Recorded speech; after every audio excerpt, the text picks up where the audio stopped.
apresentação breve. A ideia é apresentar para vocês o Nexo, falar um pouco dos nossos princípios do modelo editorial, que envolve o modelo editorial, falar do nosso modelo de negócios rapidamente e falar, sobretudo, do que a gente aprendeu, enfim, quais vêm sendo nossas reflexões hoje, depois de um ano. O Nexo completou um ano essa semana, dia 24 de novembro. Então, ao mesmo tempo que a gente sente que é uma coisa muito recente, esse foi um ano muito intenso, como todos nós sabemos. Então, parece que às vezes que a gente já viveu 5 anos, 10 anos, enfim. Deixa eu ver só se eu me acerto com isso aqui. Então, a gente lançou o Nexo em novembro de 2015. Ele é um jornal 100% digital. Na época, a gente passou por um período de incubação da ideia, de desenho do projeto, que envolveu desde o desenvolvimento do modelo editorial, da contratação, da formação da equipe. A gente chegou a ter a redação inteira montada, trabalhando, funcionando, sem estar no ar. Isso foi motivo de muita frustração para a equipe e para os jornalistas. Na época, eles não podiam dizer qual o projeto que eles estavam trabalhando, qual é o nome, o que era. A gente produzia como uma redação, chegava no final do dia, nada era publicado e começava o dia seguinte de novo. Então, teve um período anterior que durou mais ou menos, aproximadamente um ano de incubação e formação do jornal. Então, essa, enfim, é uma tentativa de descrever o jornal de maneira bem breve. A gente tem tem uma coisa forte do modelo editorial do Nexo. Ele é um jornal de explicação, de contexto, e não um jornal de notícias quentes, né? A gente um pouco foge do hard news. Claro que isso é impossível, fazer isso o tempo todo, sobretudo no momento atual. Então, esse é um dos pontos que eu quero falar para vocês mais para frente. Mas a ideia é que a gente não fique apegado exclusivamente à notícia que pode mudar dali a 5 minutos, quer dizer, que perde vida, que perde valor dali a 5, 10 minutos, mas que a gente consiga, e mesmo porque tem um monte de gente que vem fazendo isso, então essa não é a nossa ambição, mas que a gente consiga um pouco organizar, dar mais contexto, explicar, trazer novas perspectivas para entender uma determinada história, um determinado fato. Aqui eu coloquei alguns dos nossos princípios editoriais. Obviamente, isso pode escrever qualquer veículo de comunicação. A gente desdobraria isso de uma maneira específica, eu vou mostrar no próximo slide para vocês. Mas são coisas que, para a gente, quer dizer, impactam muito como a gente pensou o formato do jornal, né? Desde o seu desenho, as seções, até a linguagem que a gente usa.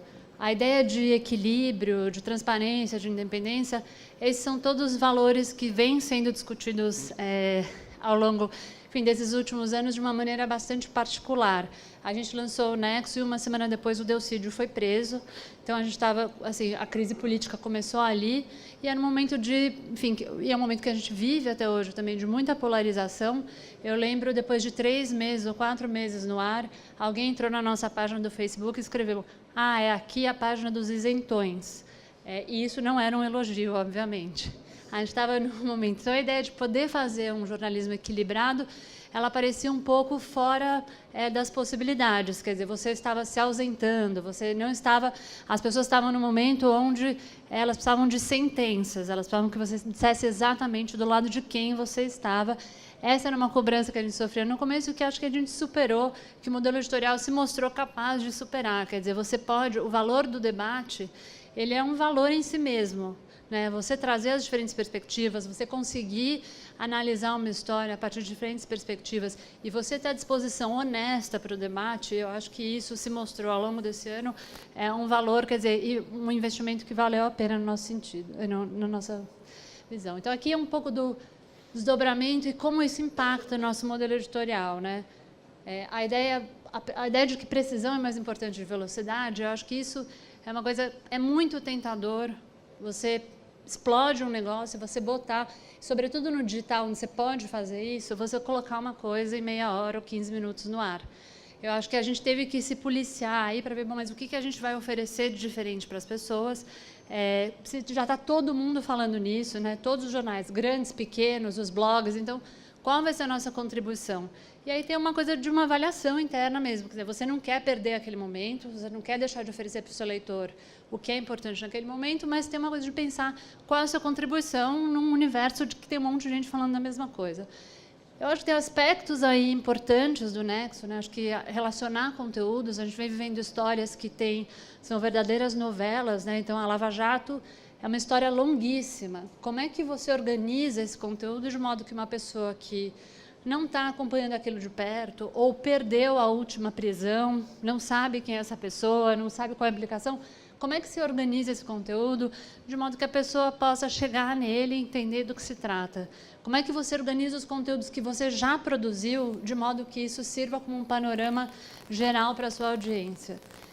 E aí passa por relacionar os conteúdos, por acompanhar de perto a audiência também, quer dizer, qual é o interesse das pessoas, o que elas estão querendo saber. A gente hoje recebe muito pedido de pauta dos nossos leitores, que se comunicam muito com a gente, dão sugestão de pauta, expliquem isso, vocês já falaram desse assunto, e a gente tenta responder a isso. E aí tem uma aposta na curadoria. Essa é uma palavra que, em alguma medida, está um pouco desgastada. Eu acho que ela vem sendo usada muito, né? Isso acontece quando você usa muito uma palavra. A gente não publica, a gente não fala de todas as notícias, a gente não tem como fazer isso, a gente não se propõe a fazer isso. Então, a nossa cobertura passa por uma seleção também na redação, que é daquilo que a gente vai falar. Então, o que é importante falar hoje, né? E uma mescla disso que é do conteúdo frio e quente. Eu acho que tem um outro elemento aí que eu queria ressaltar, que é se mudar rapidamente sempre que for necessário, né? Eu acho que uma das vantagens de fazer jornalismo numa startup como o Nexo é poder experimentar. Eu acho que a gente tem um tamanho que é grande para uma startup, já vou falar disso, mas pequeno para uma empresa que se pretende, né, que se coloca como um jornal. E a gente tem experimentado bastante e tem mudado bastante também. Eu acho que a gente trabalha com uma cadeia de decisão que ela é pequena e, portanto, bastante ágil. Então, a gente tem a possibilidade de experimentar e isso também é importante na nossa produção.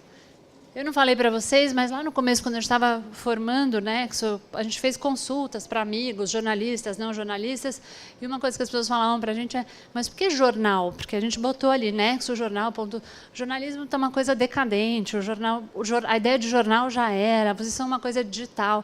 E a gente fez questão de deixar jornal, para a gente era importante do ponto de vista da relevância, como um posicionamento político, e com essa ideia de passar, que a gente faria uma cobertura diária. Esse é o Nexo, essa é uma foto da nossa home ontem, que mostra um pouco as notícias, quer dizer, do dia. Isso aqui é um especial, é um índex que a gente fez de questão racial, né, por conta do Dia da Igualdade Racial. Então, a gente tem um índex com todo o nosso conteúdo que a gente já produziu sobre o assunto. E eu queria só dar exemplos para vocês, enfim, não posso navegar aqui, mas selecionei alguns exemplos para falar do nosso... Então, aqui são os nossos conteúdos. A gente trabalha com Expresso, Explicado. Expresso são as nossas notícias do dia a dia, então são os conteúdos mais noticiosos. Explicado é um formato que a gente criou para fazer conteúdos de mais fôlego, né? Então, a gente trata de temas estruturais. Então, trabalho escravo no Brasil, a política de drogas, e é um formato longo mesmo, é um material de referência, um pouco atemporal, e que serve de referência para as pessoas que querem entender um determinado assunto. E aqui a gente tem todos, eu não vou passar por todos, mas a ideia do formato num jornal digital ela foi fundamental para a gente, né? A gente tem uma seção de gráficos que é extremamente, enfim, vai muito bem.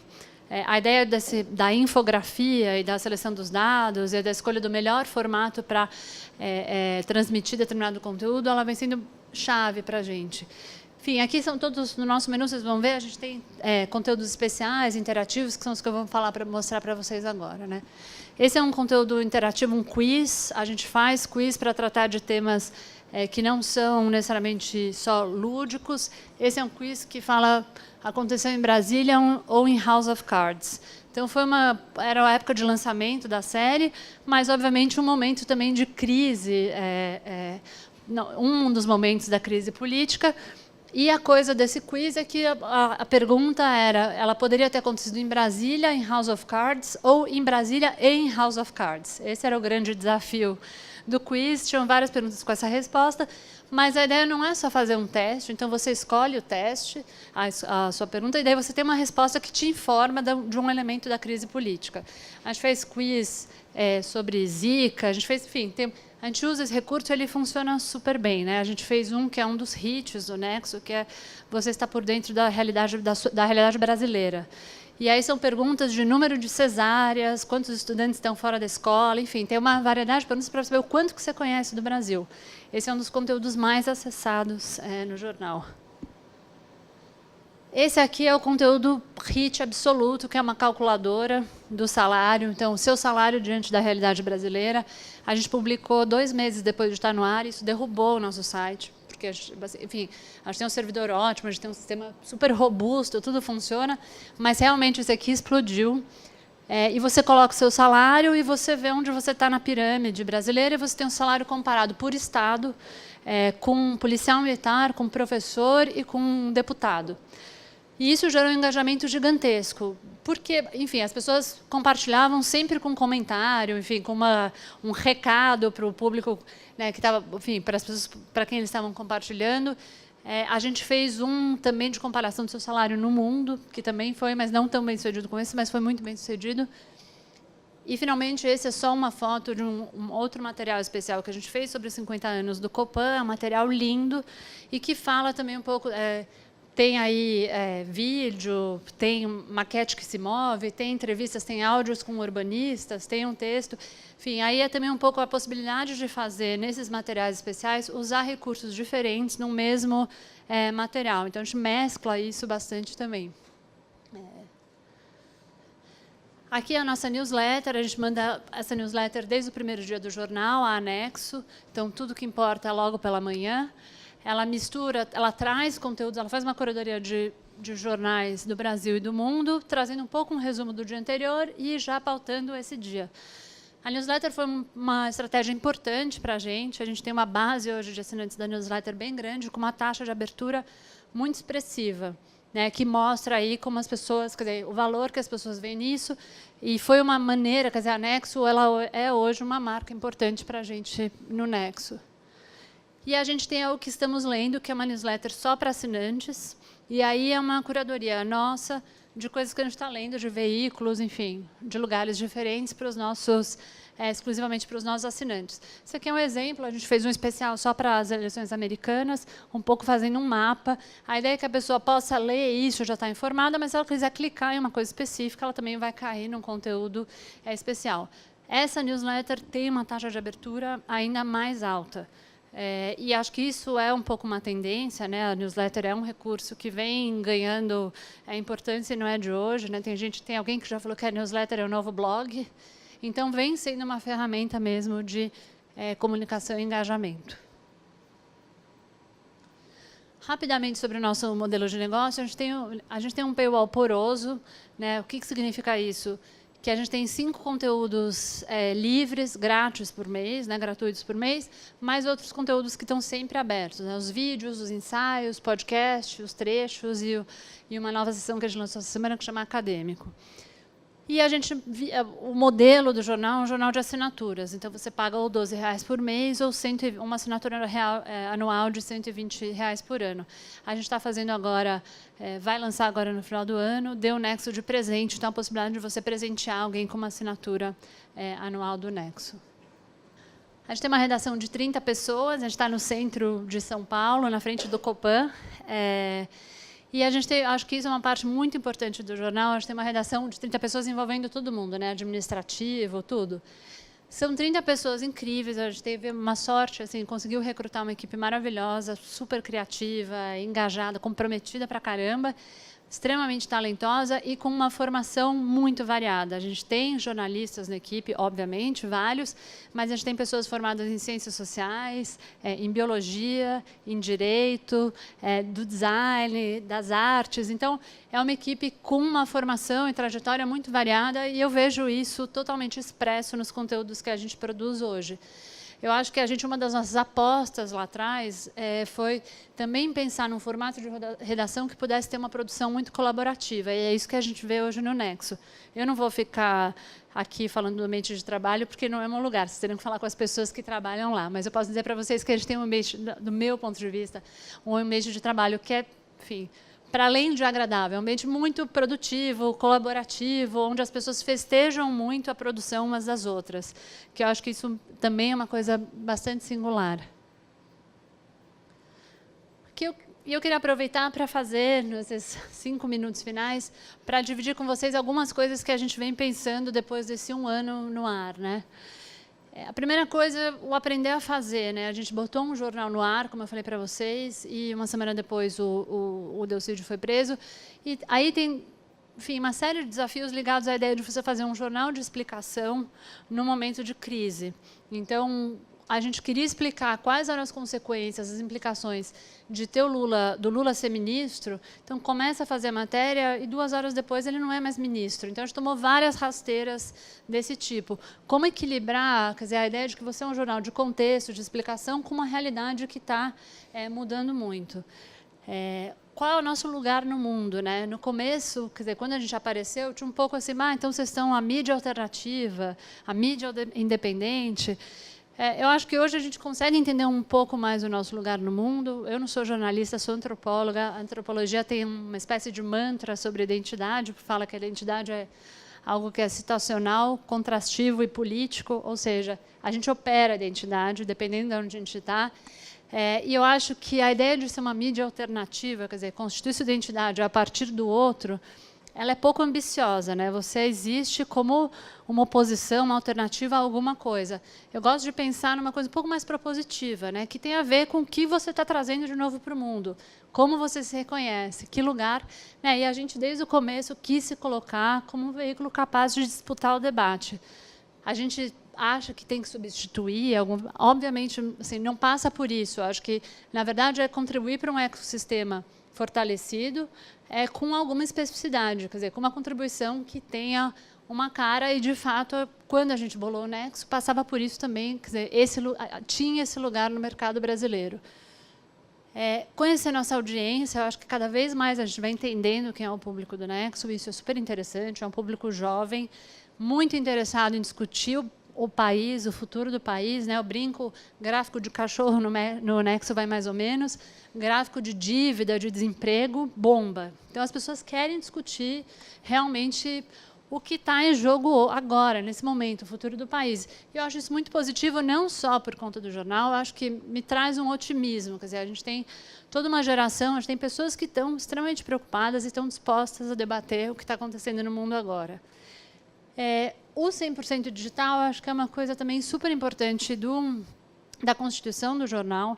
A gente, obviamente, montou o Nexo mimetizando, ou importando, ou contrabandeando uma série de procedimentos das redações mais tradicionais, porque essas são as referências, né? E eu acho que agora o nosso esforço vem sendo de se converter numa redação 100% digital. Isso tem uma série de implicações de como pensar a produção, quer dizer, a gente teve que criar esse jeito de fazer, né? Como pensar a produção, tem reunião de pauta, não tem reunião de pauta, em que momento essa pauta é decidida, como você lida com as mudanças do dia a dia, como que você aproveita ao máximo todas as possibilidades que o digital te oferece, enfim, tem uma série de questões e eu acho que a gente está nesse momento de fazer essa conversão.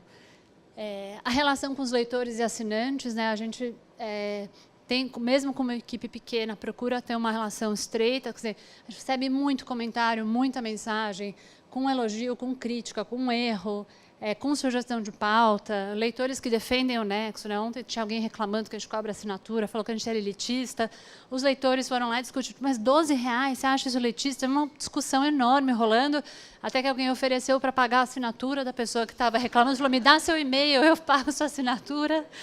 Enfim, tem um engajamento enorme nesse sentido também, que para a gente é super positivo, eu acho que aí passa por uma outra, enfim, parte da estratégia também, e que eu acho que a gente vem buscando cultivar. A gente ganhou um prêmio, agora, semana passada também, o prêmio da Society for News Design, para o braço da Espanha, que pela primeira vez incluiu a América Latina como o melhor veículo digital do ano. Então, a gente ficou super feliz com isso, acho que é um reconhecimento também, enfim, do que a gente vem fazendo. E aqui, para concluir, eu acho que o que está claro para a gente é que não existe o chegamos, porque tem uma ideia de, bom, vamos botar no ar, aquela coisa quando você lança um projeto, então, tipo, pronto, está pronto, chegamos, deu certo. Não existe isso. Acho que a minha sócia, a Renata, ela uma vez, antes da gente ter um jornal, falou, a gente estava almoçando, ela falou, eu não sei por que alguém abre um restaurante. É todo dia, você tem que fazer uma coisa, todo dia, todo dia. E um dia a gente estava sentada no Nexo, ela falou, meu, a gente abriu um restaurante. Um jornal é todo dia, é começar todo dia, enfim. Então, não tem. E isso passa também pela inovação. Passa por você ser o novo constantemente. Quer dizer, não adianta você ter sido novo. Então, como é que você inova? Como é que você cria coisas novas para o seu leitor, para a sua audiência? Eu acho que isso é um desafio que está colocado, ao mesmo tempo que ele é extremamente interessante, ao mesmo tempo que ele traz uma série de angústias. Quer dizer, você tem que estar muito antenado, você tem que entender muito bem quem é seu público, você tem que entender as suas capacidades internas. A gente tem a questão da sustentabilidade, obviamente, né? A gente é um jornal por assinatura, a gente não tem publicidade, então a ideia de, enfim, o nosso modelo de negócios passa por aí. E, para concluir, eu acho que tem duas coisas. Acho que uma coisa que o Nexo trouxe, eu acho que eu vejo isso como uma coisa extremamente positiva, é o valor do debate. Eu acho que a gente está num momento, às vezes, que as pessoas acham que, quer dizer, a ideia de debater um pouco se perdeu e que tem algum valor nela, né? Você tem que convencer o outro, você tem que atacar o outro, você tem que... A ideia de debate, a gente tem um debate super sofisticado, a gente fez um gráfico sobre os gastos públicos, onde está lá gastos e despesas, não tão, a dívida pública não aparece. Enfim, tem um debate extremamente sofisticado no nosso post do Facebook, um cara que faz pós-doutorado em economia, discutindo com o cara, explicando para o outro. Ou seja, e esses não são exemplos isolados. Eu acho que o que está colocado é que o debate tem valor, sim, e as pessoas estão querendo fazer isso.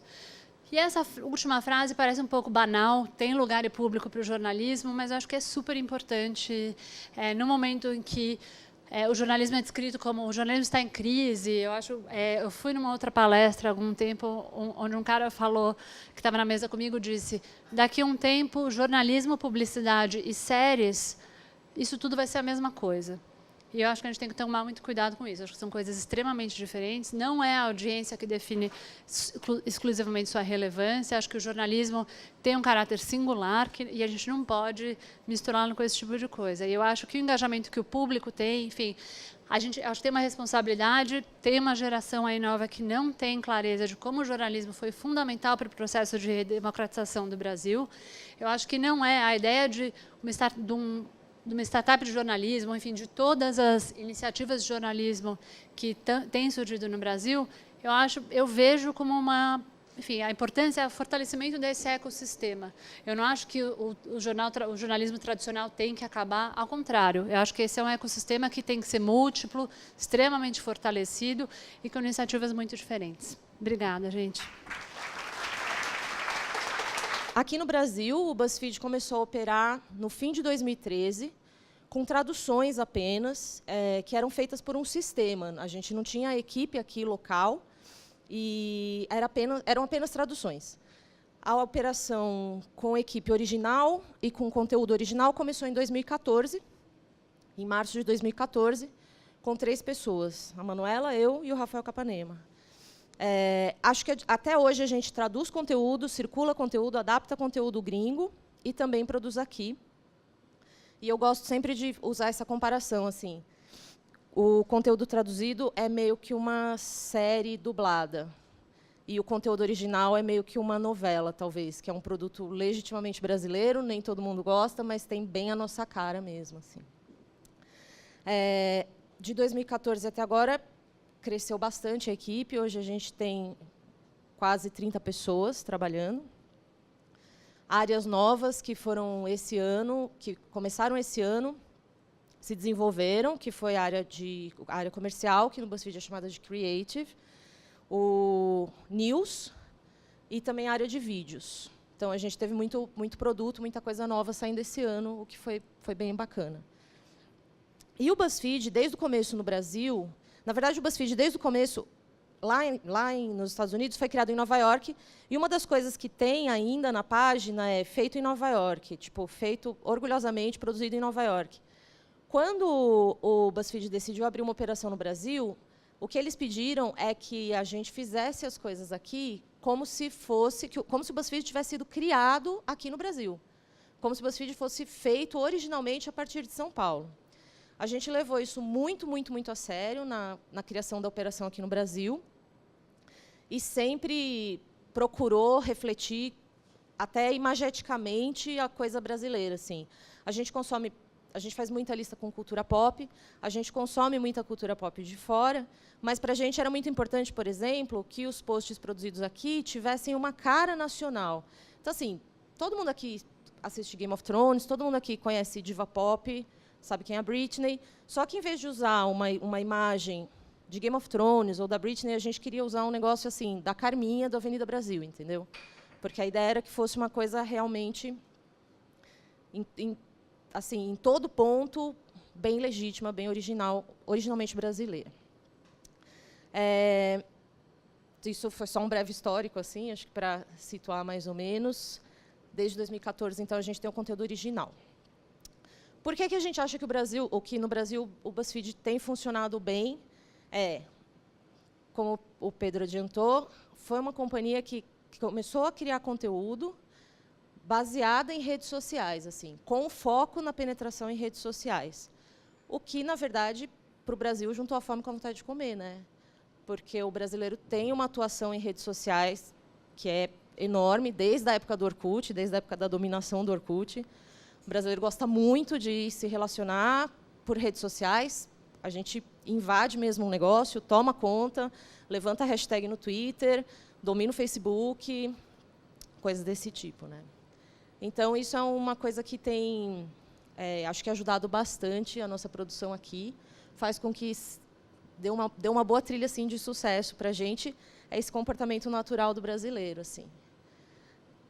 Nem tudo, no entanto, dá certo. Algumas coisas que dão errado, assim, por exemplo, quando você faz parte de uma empresa que é muito grande, gringa e tal, e que lá fora já é muito mais robusta, produz muito mais, tem uma equipe muito maior do que aqui, a gente sempre teve muita liberdade editorial. Nunca chegaram para a gente e falaram: vocês têm que fazer assim, ou vocês têm que fazer assado. A única recomendação foi mesmo essa: vocês têm que fazer como se isso tivesse sido criado em São Paulo, como se isso tivesse sido criado no Brasil. Mas a gente trabalha com bastante adaptação, e é claro que a gente olha muito o que dá certo lá fora. E aí, muitas vezes, a gente quebra a cara, simplesmente, porque várias das coisas que dão certo lá fora absolutamente não funcionam no Brasil. Alguns formatos, alguns modelos, e a gente foi descobrindo isso com a experiência mesmo, literalmente quebrando a cara. Então, um exemplo clássico é os infinitos posts de princesas Disney. Ninguém aguentava mais isso. Tinha tipo, 50 posts de e se as princesas Disney fossem não sei o quê? E se as princesas Disney... E se não sei o que fossem as princesas Disney? Isso dando uma audiência enorme na gringa. E a gente olhando essa audiência e falando: não é possível, vamos traduzir, vamos adaptar e tal. Nossa, na terceiro post de princesas Disney aqui no Brasil, a galera estava reclamando, xingando a gente demais, assim. Tipo, oh, não tem mais pauta, não, para vocês fazerem? Então, essa é uma coisa que o público brasileiro, nesse sentido, é muito mais exigente do que o público americano. A gente não consegue repetir uma fórmula à exaustão, como parece ser possível, e que a gente vê eles mesmos fazendo muito mais nos Estados Unidos. O público brasileiro de redes sociais, o leitor de redes sociais, é muito exigente, e essa, assim, é uma das histórias que a gente percebeu em que as coisas não davam certo.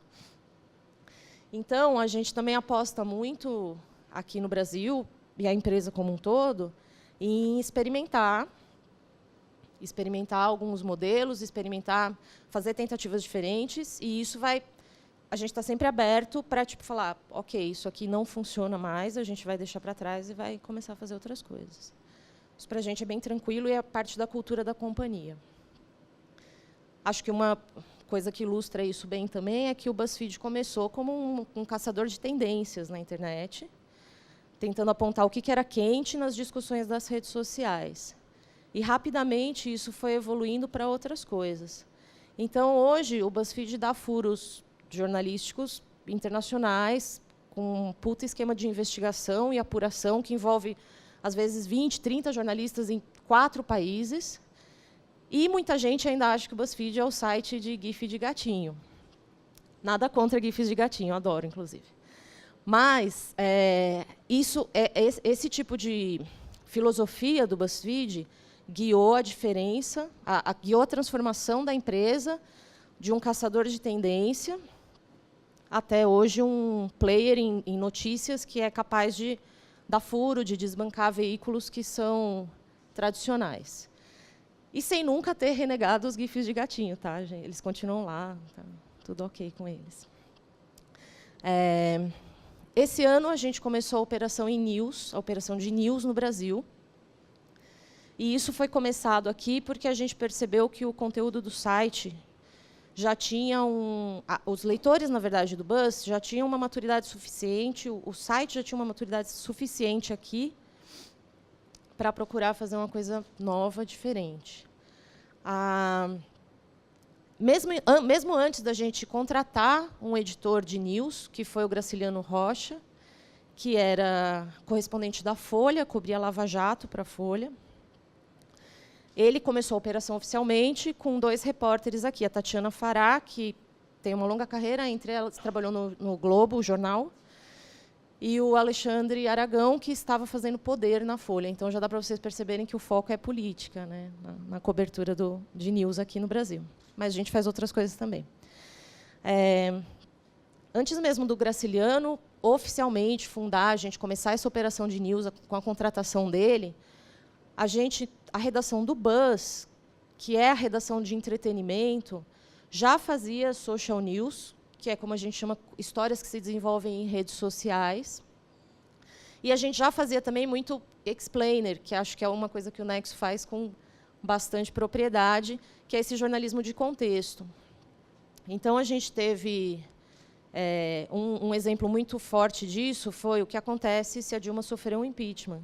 Esse é o título de um post que tem uma audiência milionária no BuzzFeed e que a gente preparou, eu acho que quando isso estava sendo muito incipientemente discutido, porém, já estava chegando um ponto em que era um ponto em que as pessoas estavam se perguntando isso. Inclusive, não só se perguntando isso nas redes sociais, como também fazendo piadas, do tipo, se a Dilma cair, o Aécio que assume, não sei o quê. E aí a gente percebeu essa vibe, fez um explainer que se propõe a ser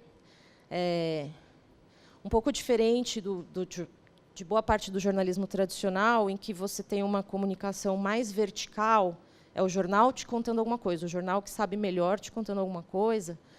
A gente tenta fazer uma abordagem mais horizontal, que é um amigo conversando com o outro.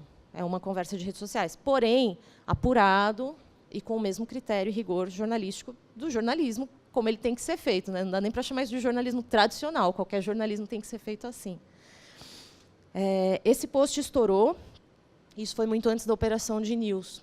E aí a gente percebeu que já estava dando pé aqui no Brasil de montar alguma coisa que falasse com mais propriedade, que tivesse mais profundidade no assunto. E aí começou a operação de news. A gente deu, acho que uns 2 ou 3 furos logo de começo, assim, o que foi muito legal para a gente, para ter até um pouco de presença, né? Chegar colocando um pouco o pé. E a gente teve alguns sucessos também em posts de contexto. No BuzzFeed, a área de news, que é separada da área de Buzz, então são redatores distintos, são repórteres especializados que trabalham em news e redatores que trabalham em Buzz, que é a área de entretenimento. News tem um princípio, que é, como eu estava falando, o princípio de qualquer tipo de jornalismo, o princípio que todo jornalismo deveria ter. O rigor, o critério, a apuração cuidadosa, a contratação de repórteres e jornalistas extremamente experientes para essa área já mostra isso, assim, que o BuzzFeed não está fazendo jornalismo de tapa-buraco, não está trazendo redator para jornalismo, para quebrar um galho ou para ficar ressoando redes sociais.